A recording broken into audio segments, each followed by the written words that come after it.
Okay, first of all great morning. Great morning. यूं तो ऐसा माना जाता है कि पूरी बुक का सबसे मुश्किल चैप्टर, वजह ये क्योंकि इसके लिए स्पेशलाइज्ड नॉलेज की जरूरत होती है। ये चैप्टर वही कर सकता है जिसको डेप्थ में नॉलेज है, जिसको बहुत अच्छी तरीके से आता है। लेकिन हमने कुछ ऐसे टेक्निक निकाले हैं कि अगर कुछ चीजों को आप समझ लो जैसे हम आपको बताएंगे तो 100% ये चैप्टर आपके लिए बहुत आसान हो जाएगा। और मैं आपसे प्रॉमिस करता हूं कि ये चैप्टर आपके लिए रियली बहुत आसान बना दूंगा बाकी चैप्टर्स के मुकाबले। आइए जरा स्टार्ट करते हैं इसको एक स्टोरी से। जैसा कि पता है आपको, चैप्टर का नाम है रेक्टिफिकेशन ऑफ एरर। आपको बता दें, इस चैप्टर के नाम से पता चल जाता है कि कुछ ऐसी गलती जो हो गई है अब हमें उसे ठीक करना है। हम सभी कौन है यहाँ पे? अकाउंटेंट हैं। हम सभी कौन है यहाँ पे? अकाउंटेंट हैं। भाई देखो, अकाउंट्स पढ़ रहे हैं तो मान के चलो वी ऑल आर अकाउंटेंट। जब इस हिसाब से सोचेंगे तो सोच हमारी बदल जाती है और बहुत अच्छी तरीके से चीजों को समझ लेंगे। वेल, मान लो रामलाल जो एक बिजनेस का ऑनर है, इसकी कंपनी का नाम है रामलाल एंड कंपनी, और इस कंपनी में इनके यहां एक अकाउंटेंट है जिसका नाम है मुरारी लाल। ये एक अकाउंटेंट है। अब इस कंपनी में जितने भी सेल हैं, परचेज हैं, जितनी भी ट्रांजैक्शंस हैं, चाहे वो एसेट्स खरीदने की हो, एसेट्स बेचने की हो, सैलरी देने की हो, किसी भी तरीके से रेवेन्यू की हो, खर्चों की हो, वो सब कौन देखता है? इसका अकाउंटेंट देखता है। सारे बुक्स कौन प्रिपेयर करता है? इनका अकाउंटेंट प्रिपेयर करता है। तो इस अकाउंटेंट का एग्जैक्टली काम क्या है, जरा वो भी देख लेते हैं हम। तो अगले इस पिक्चर में हमने आपको समझाया कि एग्जैक्टली ये अकाउंटेंट करता क्या है। ये जो हमारे अकाउंटेंट साहब हैं, ये जितने भी ट्रांजैक्शंस होते हैं, सेल, परचेज, और आपको बताया है हमने जितने भी ट्रांजैक्शन जैसे डेप्रिसिएशन की ट्रांजैक्शन, एक्सपेंस की ट्रांजैक्शन, रेवेन्यू की ट्रांजैक्शन, किसी भी तरीके की बिजनेस से रिलेटेड ट्रांजैक्शन हो, उन सभी को रिकॉर्ड करते हैं। और रिकॉर्ड करने के लिए ये तीन चीजों का सहारा लेते हैं, या तो जर्नल एंट्री करते हैं या सब्सिडरी बुक करते हैं, और जो इनमें कहीं भी नहीं होता वो जनरल प्रॉपर से। यूं तो आपने तीनों चैप्टर सीखे हुए हैं। इसके बाद क्या करते हैं? ये लेजर बनाते हैं। भाई जर्नल एंट्री आपने सीखा है, लेजर आपने सीखा है। इस लेजर से ये भाई साहब ट्रायल बैलेंस बनाते हैं, और ट्रायल बैलेंस बना के फाइनल अकाउंट बनाते हैं, trading and profit and loss account और बैलेंस शीट। अगर आपने चैप्टर पढ़ लिया है तो बहुत अच्छी बात, और नहीं पढ़ा तो बता दूं, आपकी बुक में चैप्टर नंबर 17 और 18 आपकी जो बुक का है वो ये आने वाले चैप्टर है। बट ये चैप्टर यूं बताऊं तो मैं पहले ही पढ़ा चुका हूं, क्योंकि ये चैप्टर जो रेक्टिफिकेशन ऑफ एरर है इसको हमने बाद में चुना है, क्योंकि जरूरी है ये चैप्टर बाद में किया जाए। चलिए कोई नहीं, अगर आपने कर लिया तो बहुत अच्छी बात, और नहीं किया तो परेशान होने की जरूरत नहीं है, आप इसको वैसे भी समझ सकते हैं। तो चैप्टर नंबर 17 और 18 ये सिखाया हमने कि फाइनल अकाउंट कैसे बनाते हैं। बट यहां फाइनल अकाउंट की बात नहीं है, हमें तो यहीं पे देखना है। देखो, ये रामलाल भी इंसान है, और कहते हैं इंसान भी गलतियां कर सकता है। भाई गलती तो इंसान ही करता है ना, कौन करेगा। अब हो सकता है स्टेट ऑफ माइंड ठीक ना हो। ये जो मुरारी लाल भाई साहब हैं, है तो अकाउंटेंट ही, इंसान ही है, गलतियां इंसान से हो जाती है ना। अब कोई ट्रांजेक्शन आई और गलती से गलत कर बैठे, होता है ना, जब आप भी क्या करते हो, कोई क्वेश्चन में अमाउंट गलत पढ़ लेते हो, गलत हो जाता है, कुछ क्वेश्चन में कोई चीज छोड़ देते हो तो उसकी वजह से गलत हो जाता है। ऐसी इनसे गलती होगी, या कुछ चीजें इनको नहीं पता थी उसकी वजह से गलती होगी। अब गलती कहां कहां हो सकती है? या तो ये यहीं पे गलती कर बैठे रिकॉर्डिंग के वक्त, मतलब रिकॉर्डिंग के वक्त जब जर्नल एंट्री पास कर रहे हैं तभी गलत कर बैठे, या सब्सिडरी बुक बना रहे हैं तब गलत कर बैठे, या लेजर में गलती कर दें, या लेजर से जब फाइनल अकाउंट बना रहे हैं तब गलती कर बैठे। हो सकता है गलती तो कहीं भी हो सकती है, ये गलतियां कहीं भी कर सकता है। तो आपको एज एन एक्सपर्ट इसकी हेल्प करनी है और इसकी गलतियों को सुधारना है। ये जो पूरा प्रोसेस देख रहे हो, ये प्रोसेस मैं आपको चैप्टर नंबर 1 में भी बता चुका हूं। अकाउंटिंग प्रोसेस में जितने भी ट्रांजैक्शन होते हैं उसको रिकॉर्ड करते हैं। रिकॉर्ड करने के लिए या तो जर्नल एंट्री या सब्सिडरी बुक या फिर जर्नल प्रॉपर, और इसके बाद इनको लेजर में पोस्ट कर दिया जाता है, और लेजर में पोस्ट करने के बाद क्या बनाते हैं? Trial balance. और ट्रायल बैलेंस के बाद रिजल्ट और एनालिसिस करते हैं, जिसके लिए मैं पहले ही बता चुका हूं कि चैप्टर नंबर 17 और 18। तो याद करो वो पहली क्लास जब मैंने आपको बताया था कि सारे चैप्टर धीरे धीरे करके करेंगे, तो ये सारे चैप्टर हो गए हैं। आइए जरा रियल लाइफ की बात करते हैं कि रियल लाइफ में क्या होता है। रियल लाइफ बहुत बड़ी बात है और बहुत समझने वाली बात है। देखो, रियल लाइफ में यह बात समझना जरूरी है कि एग्जैक्टली ट्रांजैक्शन होता कैसे है, क्योंकि अगर यह बात समझ जाओ कि रियल लाइफ में काम कैसे किया जाता है तो आपको एग्जैक्टली समझ में आ जाएगा। देखो, याद करो वो दिन जब जनरल एंट्री आपने पढ़ा था, और जनरल एंट्री पढ़ते वक्त आप ये बात समझ गए थे कि यार 30 एंट्री ना आई, मेरी तो जान निकल गई। 30 एंट्री का क्वेश्चन आ गया तो समझो आपकी जान निकल गई, क्योंकि सबका पहले आप जनरल एंट्री बनाते हो, फिर लेजर बनाते हो, फिर ट्रायल बैलेंस बनाते हो। मेरे से कई बार तो आए सर इतना बड़ा ही क्वेश्चन आता है कि पेपर में, और 2-2 घंटे लगाए आपने क्वेश्चन को कंप्लीट करने में, है ना। आपके पास 30 एंट्री है डियर। एक अकाउंटेंट जिसके पास इतनी ढेर सारी एंट्री होती है वो बेचारा क्या करेगा, वो तो बेचारा गया। तो इसकी एक रियल लाइफ में एक तरीका है काम करने का, क्या है वो बताता हूं। रियल लाइफ में क्या होता है, ये जो जर्नल है वो नहीं बनाते हैं। सर क्या बात कर रहे हो, हाँ जर्नल एंट्री बनाते ही नहीं है। आपकी बुक में एक टॉपिक भी है टैली का, और आप 11th कर लो, इसके बाद एक टैली का हमारे यहां भी कोर्स होता है। अगर आप ऑनलाइन में पढ़ रहे हो तो अपने आसपास एक कोर्स जरूर कर लेना, छुट्टियों के टाइम पे जरूरी है। एज एन अकाउंटेंट ये बात पता होनी चाहिए कि टैली का सॉफ्टवेयर काम कैसे करता है, बट मैं आपको यहां थोड़ा बहुत समझा दूंगा। देखो क्या होता है, आजकल तो यूं तो सब सॉफ्टवेयर बेस्ड होता है, सॉफ्टवेयर में भी यही फंडा अपनाया जाता है, रियल लाइफ में भी यही फंडा अपनाया जाता है। पहले क्या होता था, इतनी मोटी मोटी किताबें बनाई जाती थी, आजकल नहीं बनाई जाती। किताबें मतलब बही खाता लिखा जाता था पुराने जमाने में, अब नहीं लिखा जाता। अब तो ये जो हमारा कंप्यूटर है ये काम कर देता है। अब तो क्या होता है, कोई सामान खरीदते हैं उनके बिल आते हैं, कोई बेचते हैं उनके बिल होते हैं हमारे पास, कोई खर्चा देते हैं उनके वाउचर होते हैं। पढ़ा ना आपने वाउचर, सोर्स डॉक्यूमेंट, सबकी फाइल बना ली जाती है। हमारे यहाँ भी ऐसा ही होता है। हमारे यहाँ सब फाइलें, अगर हम मान लो सपोज करो किसी को कुरियर करते हैं, उसकी फाइल होती है, जो आप फीस हमें देते हो उसकी रिसीट आती है हमारे पास, है ना। तो वो सारी जो रिसीट्स हैं उन सभी को हम संभाल के रखते हैं, बाद में इनकी एंट्री चढ़ाते हैं। तो जनरल एंट्री पास नहीं करते, पागल हो जाएंगे हम तो यार। हम क्या करते हैं, इसकी पोस्टिंग डायरेक्ट सब्सिडरी बुक में करते हैं। कहां पे करते हैं इसकी पोस्टिंग डायरेक्टली? सर ये सब्सिडरी बुक में क्या करते हैं, हाँ आओ जरा बताता हूं मैं आपको। रियल लाइफ में जनरल तो हम बनाते ही नहीं है ना। रियल लाइफ में क्या बताया मैंने, एक तो सब्सिडरी बुक बनाते हैं और जो इनमें एंट्री बच गई वो जनरल प्रॉपर में हो जाती है ना।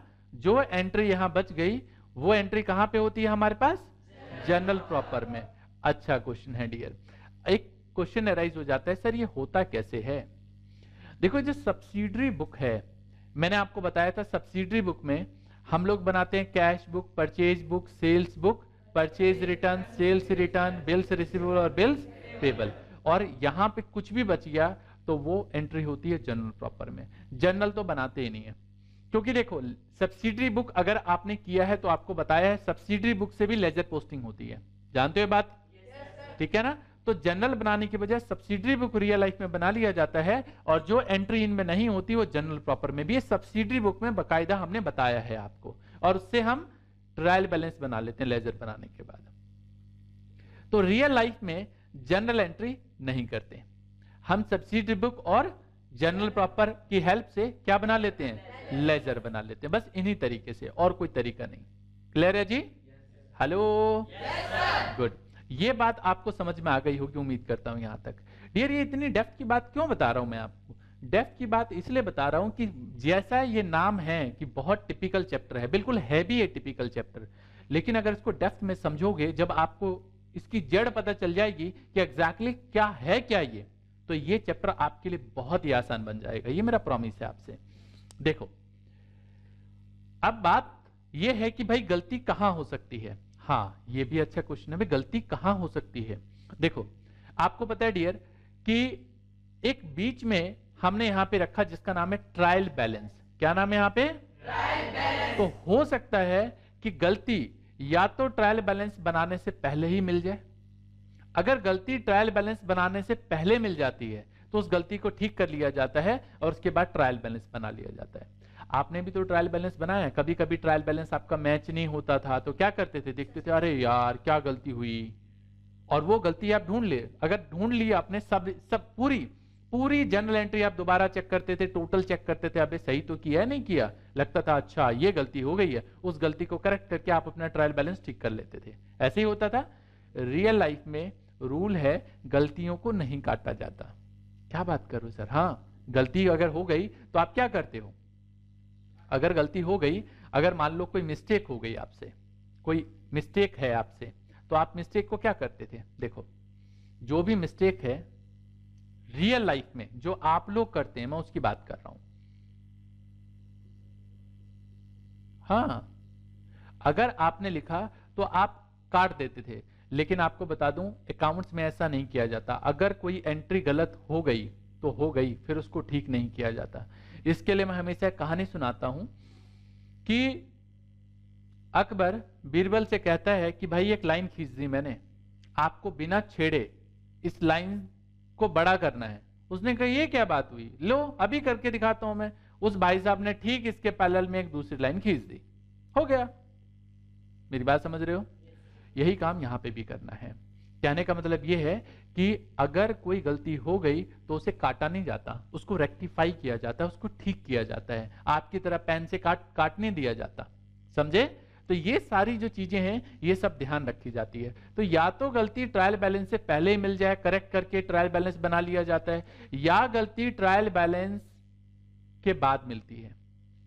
ऐसा होता है कभी कभी कि मान लो अकाउंटेंट के पास टाइम कम होता है, तो ये अकाउंटेंट क्या करता है, ट्रायल बैलेंस नहीं मिल रहा ना, तो जितना डिफरेंस है वो डिफरेंस सस्पेंस अकाउंट, अभी सिखाऊंगा आगे चल के, कभी कभी आपका भी ट्रायल बैलेंस मैच नहीं होता था तो अभी सीखेंगे हम, वो सस्पेंस अकाउंट में डाल देता था। सस्पेंस अकाउंट मतलब गुम, पता नहीं कहां से कौन से अकाउंट में गलती हुई कुछ नहीं पता, सस्पेंस है, ये कहते हैं ना सस्पेंस है, सस्पेंस है, वो लिख देता है और उसके बेस पे अपना फाइनल अकाउंट बना लेता है। बाद में जब टाइम मिलता है तो उन गलतियों को ढूंढता है और उसको रेक्टिफाई करता है। तो रेक्टिफिकेशन दो जगह हो सकती है, या तो ट्रायल बैलेंस बनाने से पहले या फिर ट्रायल बैलेंस बनाने के बाद में। क्लियर है जी? ये छोटी छोटी बातें जो बहुत जरूरी हैं, अगर ये बातें पता होंगी तो आप वाक्य में रेक्टिफिकेशन बहुत अच्छी तरीके से कर सकते हैं। वेल, आगे बढ़ते हैं। डियर, एक रेक्टिफिकेशन हमेशा बच्चे कहते हैं कि सर रेक्टिफिकेशन नहीं होता हमसे। ठीक है, कुछ रटी रटाई एंट्री अगर मैं बता दूं तो ठीक है, आप उसको कर लोगे, लेकिन अगर कुछ एंट्री में घुमा फिरा के बता दूं तो, और चलो आज मैंने आपको पढ़ा दिया, मैंने आपको पढ़ा दिया, मैं बात कर रहा हूं पढ़ा दिया, सिखाया नहीं, पढ़ा दिया, तो डियर कल को जब अकाउंटेंट बनोगे, भाई रहोगे तो कॉमर्स की फील्ड में ही ना, कल को अकाउंटेंट बनोगे तो परेशान कौन रहेगा? आप रहोगे। अभी मेरे पास एक एयरफोर्स से रिटायर्ड, क्योंकि एक्चुअली क्या है, आपको देख के लगता होगा मैं सिर्फ इतना ही पढ़ाता हूं, डियर इतना ही नहीं पढ़ाता। हमसे पढ़ने के लिए इनकम टैक्स ऑफिसर से लेकर बैंकिंग के ऑफिसर से लेकर अलग अलग वेराइटीज के लोग आते हैं अकाउंट्स पढ़ने, because we are expert in commerce, हमारी एक्सपर्टाइज है इसमें। तो अभी वो बैंक में, एयरफोर्स से रिटायर्ड हैं, बैंक में जॉब करते हैं और आए, उनका एक सवाल जो क्लियर ही नहीं हो रहा था, सर वो डेबिट और क्रेडिट आज तक नहीं समझ में आया कि डेबिट एंड क्रेडिट एक्चुअली होता कैसे है। अब बताओ, उन्होंने पढ़ा है, मैं फिर बता दूं डियर, उन्होंने पढ़ा है, सीखा नहीं था। बैंक में जॉब करते हैं फिर भी ये प्रॉब्लम है, उनको एक चीज पता है यार ये आया तो डेबिट कर दो, ये गया तो क्रेडिट कर दो, वजह नहीं पता थी। और मैं नहीं चाहता आपके साथ कभी ऐसी दिक्कत हो, इसलिए मैं आपको पढ़ाता नहीं हूं, मैं आपको सिखाता हूं। मेरा काम है आपको सिखाना, ना कि पढ़ाना। मैं पढ़ाने के लिए बच्चे नहीं रखता डियर, मैं हमेशा सिखाने के लिए रखता हूं। और यही वजह है कि हमसे बहुत सारे टीचर्स भी सीखते हैं इसी वजह से, क्योंकि हम सिखाते हैं, पढ़ाते नहीं हैं। पढ़ने में और सिखाने में बहुत फर्क है। पढ़ाने में जो है वो बता दिया, सिखाने में मेरा पर्पज है वो चीज आपके ब्लड में बैठ जाए, ये दिमाग में बैठ जाए अच्छे से। तो सीखना है, सीखने के लिए कुछ चीजें बहुत जरूरी हैं। पहली बात तो इस चैप्टर के लिए rules of debit and credit आना जरूरी है। आप में से अगर किसी को rules of debit and credit नहीं आता तो ये जरूर सीखिए, ये बहुत जरूरी है। इसके बाद ये ट्रांजैक्शन, मैंने कहा ना रियल लाइफ में तो जनरल एंट्री नहीं की जाती, लेकिन हम उसकी जनरल एंट्री सोचेंगे, बताऊंगा जनरल एंट्री का भी इस्तेमाल करना सिखाऊंगा। तो आपको जनरल एंट्री आनी चाहिए, सब्सिडरी बुक आनी चाहिए, और जनरल प्रॉपर वही जनरल एंट्री होती है। तीसरी बात लेजर कैसे बनाते हैं, और चौथी बात ट्रायल बैलेंस कैसे बनाते हैं। ये सारी चीजें आपको आनी चाहिए। अगर ये सारी चीजें आ गई तो समझो मजा आ गया, फिर तो रेक्टिफिकेशन ऑफ एरर बच्चों का गेम हो जाएगा आपके लिए। वेल, मैंने आपको rules of debit and credit के चैप्टर में rules of debit and credit बताया था, बट एक बार रिमाइंड कराने के लिए मैं दोबारा बता दूं। वहां मैंने बताया था अप्रोचेस, देयर आर 2 अप्रोचेस। पहला अप्रोच बताया था हमने आपको अमेरिकन अप्रोच, जिसको मॉडर्न अप्रोच भी बोलते हैं, और दूसरे का नाम है इंग्लिश अप्रोच, जिसको ट्रेडिशनल अप्रोच भी बोलते हैं। अमेरिकन अप्रोच के हिसाब से अकाउंट को 5 पार्ट में डिवाइड करते हैं, जिसमें एसेट्स, लायबिलिटीज, कैपिटल, रेवेन्यू और एक्सपेंस।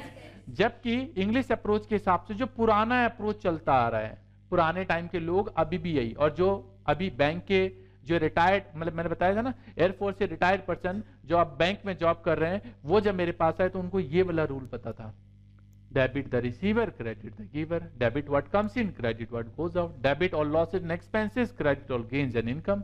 परेशान। इस रूल को मैं इस्तेमाल नहीं करता, और आजकल चलन से बाहर होता जा रहा है ये रूल। तो पर्सनल अकाउंट, रियल अकाउंट और नॉमिनल अकाउंट, लेकिन मैं इसकी बात नहीं करूंगा, मैं सिर्फ बात करूंगा इनकी। तो हम जो बात करते हैं वो मॉडर्न अप्रोच की बात करते हैं, जो आजकल चल रहा है, जिसमें अकाउंट्स को 5 पार्ट में डिवाइड करते हैं, एसेट्स, एक्सपेंस, लायबिलिटीज, रेवेन्यू और कैपिटल। ये 5 पार्ट में डिवाइड करते हैं। क्लियर है जी? ओके। वेल, अब ये अपना रामलाल, जब इसको पता चल गया यार कि ये गलती तो हो गई है, अब क्या किया जाए, तो ये डिपेंड करता है कि रामलाल खुद ढूंढेगा या आपको देगा। चलो मान लो सपोज करो ये काम आपको पकड़ा दिया कि यार ये गलती हो गई है, अब इसे ठीक कर दो, तो आपको ठीक करना है ये। अब गलतियां कैसे कैसे की हैं जरा चेक करके दिखाता हूं मैं आपको। देखो, जैसे paid wages for construction of office debited to wages account 20,000। गलती कुछ पता चल रही है आपको? कहां गलती है? देखो, वेजेस पे किया कंस्ट्रक्शन ऑफ ऑफिस, मतलब बिल्डिंग बनाने में, लेकिन कहां दे दिया उसको? यार ये तो गलती बड़ी अजीब है भाई। वेजेस का मतलब क्या?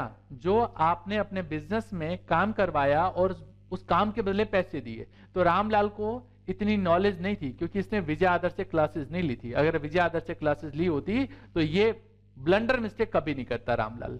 रामलाल नहीं, मुरारी लाल है ना, अभी नाम हमने बदल दिया इसका। ये अकाउंटेंट जो है मुरारी लाल है, कभी गलती नहीं करता, है ना। इसको बोलते हैं एरर ऑफ प्रिंसिपल। इसको पता ही नहीं था कि अगर कोई कंस्ट्रक्शन कराते वक्त वेजेस देते हैं तो उसे क्या करते हैं। यूं तो आपने फाइनल अकाउंट कर रखा है, तो मैंने बता दिया है कि क्या करते हैं। इसी तरीके से फर्नीचर बेचा, इस भाई साहब को देख लो, महान इंसान को, कहां लिख दिया उसको? सेल्स बुक में। अरे भाई साहब, आप सामान बेच रहे हो, उसका बेचना सेल्स में रिकॉर्ड होता है। फर्नीचर बेच दिया, उसको सेल्स में कहां रिकॉर्ड कर लिया आपने? इसी तरीके से sale of X ₹5,000 credited to Y account. लो जी, मैं बेचा एक्स को, लिख दिया वाई में। कहां की समझदारी है? एक्स को बेचा और वाई को लिख दिया और वो भी क्रेडिटेड कर दिया, ये भी बड़ी प्रॉब्लम। भाई किसी को सामान बेचते हो तो क्या लिखते हो? बोलो, एंट्री क्या होती है उसकी? एक्स डेबिट टू सेल्स, तो डेबिट करते हैं ना। ये भाई साहब ने तो डबल गलती मार दी, एक तो नाम भी गलत चढ़ा दिया और दूसरा क्रेडिट कर दिया। यार कैसी कैसी गलतियां कर रहा है ये, है ना। ये गलतियां हैं, ये कुछ एरर लिए हैं मैंने, जिनसे आपको समझा सकूं कि एग्जैक्टली गलती क्या होती है। इसी तरीके से credit sale of 1,700 to Mohan was recorded as 7,100। लो जी, आप भी ऐसे करते हो, 1700 को 7100 लिख देते हो, कभी कभी ऐसी गलतियां हो जाती हैं आपसे भी। या sales book has been total ₹1,000 short. लो जी, कर लो बात। सेल्स बुक का जब टोटल किया ना, आप लोग भी ऐसी करते हो, टोटल करते हुए गलती कर बैठते हो, गलत टोटल कर लेते हो। इन्होंने भी टोटल गलत कर दिया। या सेल्स टू विनोद ₹143 और उसके अकाउंट में लिख दिया 134। कहां की समझदारी है भाई। ये कुछ सैंपल मैंने एग्जाम्पल लिए हैं, जिनसे मैं आपको एग्जैक्टली समझा सकूं कि ये कुछ गलतियां होती हैं। लेकिन इन गलतियों की टाइप है, इन गलतियों के टाइप को हमने कैटेगराइज कर रखा है और उनको बांट रखा है। ये जो गलतियां हैं, इन गलतियों को हमने 4 पार्ट में डिवाइड किया है। कितने पार्ट में डिवाइड किया है जी? 4 पार्ट में डिवाइड किया है। पहले का नाम है एरर ऑफ कमीशन, दूसरे का नाम है एरर ऑफ कमीशन, उसके बाद एरर ऑफ प्रिंसिपल और उसके बाद कंपनसेशन एरर। Very good. कई बच्चे समझते हैं एरर ऑफ कमीशन, कमीशन का मतलब वो कमीशन नहीं, नाम ही है सिर्फ इसका। Error of omission, error of commission, omission तो चलो समझ में आ जाता है, एरर ऑफ कमीशन की बात कर रहा हूं कि कमीशन का मतलब ये कमीशन नहीं है, नाम है इसका कमीशन सिर्फ। चलो एक एक को जरा डिटेल में समझते हैं। सबसे पहले बात करते हैं एरर ऑफ ओमिशन की। एरर ऑफ ओमिशन का मतलब क्या? ओमिशन का मतलब होता है भूल जाना। क्या करना? भूल जाना या छूट जाना। जैसे होता है ना, कभी कभी आप यहाँ क्लास में आते हो तो आई कार्ड भूल जाते हो, करते हो ना, या कभी कभी आपसे भी होता है, अरे यार ये तो एंट्री भूल गए, होता है ना, ऐसे ये भी कर सकता है।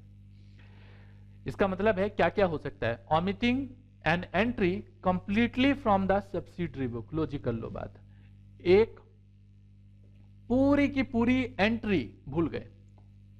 अगर पूरी एंट्री ही करना भूल गए तो उस केस में ट्रायल बैलेंस पे कोई फर्क नहीं पड़ेगा और ट्रायल बैलेंस आपका बराबर आएगा। भाई देखो, ट्रायल बैलेंस का बराबर नहीं आएगा। मान लो हमने कहीं से परचेज किया और उस परचेज को रिकॉर्ड ही नहीं किया, तो क्या हुआ? आपको पता है हर एंट्री के 2 इफेक्ट होते हैं, यस और नो, तो उसका कोई इफेक्ट ही नहीं हुआ, क्या फर्क पड़ेगा? तो इससे आपका ट्रायल बैलेंस मैच करेगा। ये थ्योरेटिकल भी आ जाता है डियर, इसलिए ये डेप्थ में समझना है। प्रैक्टिकल तो समझना ही समझना है, और प्रैक्टिकल तब आएगा जब ये थ्योरेटिकल सारी चीजें अच्छे से आएंगी, इसलिए ढंग से समझना है इसको।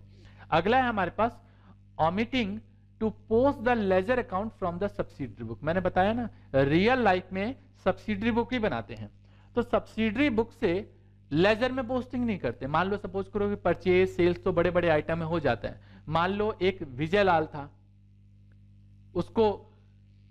उससे मान लो सपोज करो कि एक फर्नीचर खरीदा और उसकी एंट्री पोस्ट नहीं की इन्होंने। कहां नहीं पोस्ट की? लेजर में पोस्ट नहीं की। लो जी कर लो बात, यहां तो सब्सिडरी बुक से है, वहां जनरल से पोस्ट नहीं की। मतलब अगर मान लो हम फर्नीचर खरीदेंगे तो फर्नीचर की एंट्री सब्सिडरी बुक में नहीं होती है, वहां से पोस्ट नहीं की। या मान लो हमने कैश बुक बनाया और वहां से टोटल हमने पिक नहीं किया लेजर में पुटअप करने के लिए, तो omitting to post the ledger account from subsidiary book, it is called partial omission. इस केस में ट्रायल बैलेंस कभी नहीं मैच करेगा, क्योंकि एक जगह तो इसका इफेक्ट पड़ चुका है लेकिन दूसरा जगह इफेक्ट नहीं पड़ा। जैसे मान लो सेल्स बुक बनाया आपने, सेल्स बुक के अंदर की एंट्री तो आपने सारी लिख दी, और इसका टोटल जो है, इसका जो टोटल है वो आपने सेल्स अकाउंट में शिफ्ट कर दिया, लेकिन अंदर का मान लो कोई बंदा है, उसके अकाउंट में आपने ट्रांसफर नहीं किया, तो फिर क्या करोगे? लेजर पोस्टिंग नहीं की आपने, लेजर पोस्टिंग नहीं की तो ट्रायल बैलेंस मैच नहीं करेगा। इसी तरीके से अगला जो टाइप है उसका नाम है एरर ऑफ कमीशन। मैंने कहा नाम ही कमीशन है, कोई कमीशन नहीं है। Writing the wrong amount in the subsidiary book. लो जी कर लो बात, जैसे अभी कर रहे थे ना, ये जो अभी एग्जाम्पल था, ये सेल्स टू विनोद 143 134 गलती से रिकॉर्ड कर लिया, ये तो पोस्टेड की एंट्री है, बट मान लो रिकॉर्ड जो है वो गलती से कर लिया। ये credit sale of 1700 to Mohan was recorded as 7100। ये जो एरर देख रहे हो ये इस टाइप का एरर है। तो ये एरर देख के भी आपको पता लगाना है कि एग्जैक्टली कौन से टाइप का एरर है, ये ओमिशन है या फिर कमीशन है।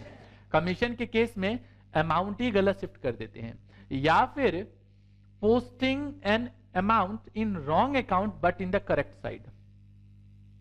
जैसे मान लो अभी अभी आपने देखा कि हमने फर्नीचर परचेज किया, उसे गलती से फर्नीचर अकाउंट में लिखने की बजाय उसे परचेज अकाउंट में डाल दिया। कहां की समझदारी है यार? हाँ, सेल किया तो सेल में और परचेज है तो परचेज में। चलो दोबारा बता देता हूं, मान लो हमने फर्नीचर परचेज किया तो उसे फर्नीचर अकाउंट में लिखने की बजाय कहां लिख दिया?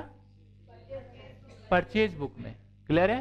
तो ये तो बहुत ना समझी वाली बात हो गई है ना, कि भाई देखो posting an amount is wrong account but in the correct side.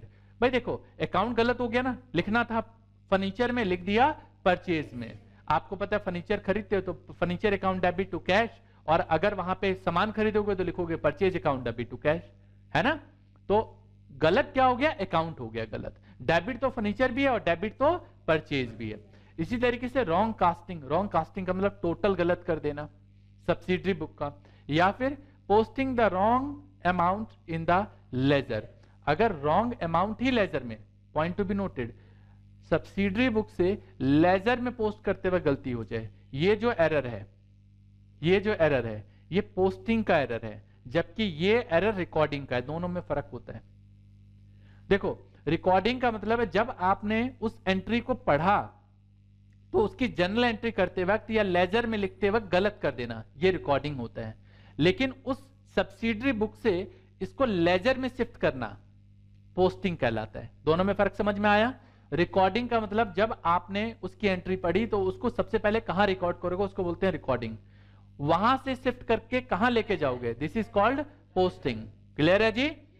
इस टाइप के एरर को क्या बोलते हैं? Error of commission. क्लियर है जी? गुड। इसके बाद ये बता दिया हमने आपको। और इस केस में trial balance will not agree, ऐसा होता है, शॉर्ट क्वेश्चन आ सकता है, इसलिए अच्छे से पता होना चाहिए आपको। इसके बाद posting an amount on the wrong side. लो जी, कर लो बात, साइड ही गलत ले ली, साइड ही गलत ले ली। लेना था डेबिट में, ले लिया क्रेडिट में, क्रेडिट में लेना था डेबिट में ले दिया। पोस्टिंग की बात हो रही है, पॉइंट टू बी नोटेड। किसकी बात हो रही है? पोस्टिंग की। या रॉन्ग बैलेंसिंग ऑफ अकाउंट, जब टोटल किया तो बैलेंस सीडी निकालते हो ना, सीडी गलत निकाल दिया। इस टाइप के एरर्स हो सकते हैं यहाँ पे। या फिर अगला जो एरर है वो है एरर ऑफ प्रिंसिपल। ये तो समझो ना समझी वाली बात है, क्योंकि हमारे मुरारी लाल ने विजयाधर से क्लासेस तो ली नहीं, और क्लासेस ली होती तो इसको पता होता। फर्नीचर खरीदते वक्त उसे परचेज में नहीं लिखते हैं, उसे फर्नीचर अकाउंट में लिखते हैं। अगर बिल्डिंग कंस्ट्रक्ट कराया और उस पर वेजेस दिया तो वो वेजेस अकाउंट में ना जाके बिल्डिंग अकाउंट में जाता है, याद है? ये ऐसी गलती कर बैठता है। लिखा है when a transaction is recorded in convention of accounting principle. उसको प्रिंसिपल ही नहीं पता अकाउंटिंग का, अकाउंटिंग के एग्जैक्टली जो प्रिंसिपल है उसको नहीं पता, इसकी वजह से ये गलती करके बैठ गया। ऐसी गलतियों को बोलते हैं एरर ऑफ प्रिंसिपल। जैसे कि रेवेन्यू एक्सपेंडिचर को कैपिटल एक्सपेंडिचर समझ लेना। सर ये रेवेन्यू एक्सपेंडिचर क्या होता है? हाँ, रेवेन्यू एक्सपेंडिचर जैसे कि मान लो, सपोज करो हमने कोई ऐसा सामान खरीदा जो आपको पता है डियर कि इसका जो एक्सपेंस है, ये जो एक्सपेंस हमने किया ये ज्यादा दिन के लिए नहीं है, और उसको गलती से उसने कैपिटल एक्सपेंडिचर समझ लिया, या फिर कैपिटल एक्सपेंडिचर को रेवेन्यू एक्सपेंडिचर समझ लिया। जैसे कि अभी मैंने आपको बताया, ये जो बेस्ट एग्जांपल बताया अभी मैंने, पीछे एक आपने क्वेश्चन किया था कि wages paid for construction of building debited to wages account. Wages pay किया आपने कंस्ट्रक्शन के वक्त, तो ये कैपिटल नेचर का एक्सपेंस है, ना कि रेवेन्यू नेचर का, और आप उसे वेजेस मान रहे हो, गलत है ना? इसी तरीके से आप एसेट को सेल कर रहे हो और उसे गलती से आप क्या मान रहे हो? ऑर्डिनरी एसेट, ऑर्डिनरी सेल्स मान लिया आपने। या परचेज ऑफ एसेट, इसको लिखना हो तो लिख लो, ये भी वही है, या परचेज ऑफ एसेट्स, और इसको हमने क्या मान लिया? Ordinary purchase. ये जो गलतियां हैं जो अभी मैंने बताया, इसको बोलते हैं एरर ऑफ प्रिंसिपल, क्योंकि उन भाई साहब को एग्जैक्टली ये बात पता ही नहीं है कि इस टाइप के एरर का क्या किया जाता है, और इस टाइप के जो एंट्रीज हैं उन एंट्री का करना क्या होता है। इस केस में ट्रायल बैलेंस मैच हो जाएगा, क्योंकि आपने रूल ही गलत लगा दिया, तो कोई फर्क नहीं पड़ेगा। ये पता होना जरूरी है। इसको बोलते हैं हम लोग एरर ऑफ प्रिंसिपल। और इसके बाद है कंपनसेटिंग एरर। कंपनसेटिंग एरर में जैसे कि मान लो रामलाल से सामान खरीदा और मुरारी लाल का अकाउंट लिख दिया गलती से, क्या फर्क पड़ेगा इससे? भाई सामान तो आ गया ना, सामान खरीदा रामलाल से, लिख दिया मुरारी लाल से खरीदा, उसको क्या फर्क पड़ा? इसका ट्रायल बैलेंस मैच होगा। ये वो एरर होते हैं कि एक की गलती दूसरे की गलती कट जाती है, क्योंकि एक की गलती दूसरे की गलती से छिप जाती है। This is called compensating error. लिखा है ना, those error the effect of which is nullified by another error of equal amount, same amount से। ओके, सेम अमाउंट से। और इस केस में ट्रायल बैलेंस एग्री हो जाता है। क्लियर है बात यहां तक? तो 4 तरीके के एरर की हमने बात की। जरा दोबारा से एक बार देखते हैं 4 एरर कौन कौन से थे। पहला क्या था? Error of commission. अगला क्या हमारे पास? Error of commission. उसके बाद एरर और उसके बाद फिर ये एरर मैंने आपको क्यों बताया? ये एरर पहले इसलिए बताया कि आपको ये बात पता होनी चाहिए कि गलतियां कितने तरीके की हो सकती हैं। ओमिशन की गलती है, ओमिशन मतलब समझो रिकॉर्डिंग के वक्त ही। एरर ऑफ कमीशन मतलब पोस्टिंग के वक्त, या हमने रिकॉर्ड तो कर लिया लेकिन टोटलिंग वोटलिंग या इन सब में गलती कर दे, उसको बोलते हैं एरर ऑफ कमीशन। क्लियर है? प्रिंसिपल जब उसको रूल्स की प्रॉब्लम हो, और कंपनसेटिंग मतलब हेलो क्या होता है? मतलब हाँ, एक की गलती दूसरे से कट जाती है। मतलब एरर ऑफ ओमिशन की बात करें तो ये रिकॉर्डिंग में प्रॉब्लम है मैक्सिमम केसेस में। अगर हम कमीशन की बात करें, पोस्टिंग में गलती हो गई, या फिर सेम मतलब हाँ पोस्टिंग में गलती हो गई, या टोटल में गलती हो गई, या वहीं पे कोई गलती हो गई। और प्रिंसिपल मतलब वापस प्रिंसिपल इसको लिख दो कि रूल की गलती है, उसको रूल्स ही नहीं पता कि ये रूल लगने हैं। और जब उसको रूल ही नहीं पता तो काम क्या करेगा बेचारा, है ना? और या तो ये क्या करते हैं, ये मतलब क्या करते हैं, इसमें अकाउंट गलत नहीं कह सकते, इसमें क्या होता है, एक एरर मतलब एक एरर दूसरे को क्या करती हैं, छिपा देती हैं। दैट मीन्स अभी जो हमने पढ़ा, एक बहुत ही सुंदर सा वर्ड पढ़ा हमने यहां पे, यस, नलिफाइड। दैट मीन्स एक एरर दूसरे को बिल्कुल नल कर देता है, मतलब उसका कोई लेना देना ही खत्म कर देता है ना? This is called error of compensating error. ठीक है, ये 4 तरीके के एरर है। अगर ये बात क्लियर हो जाए आपको अच्छे से तो समझो आधे से ज्यादा काम हमारा हो गया, आधे से ज्यादा काम, बिल्कुल डियर।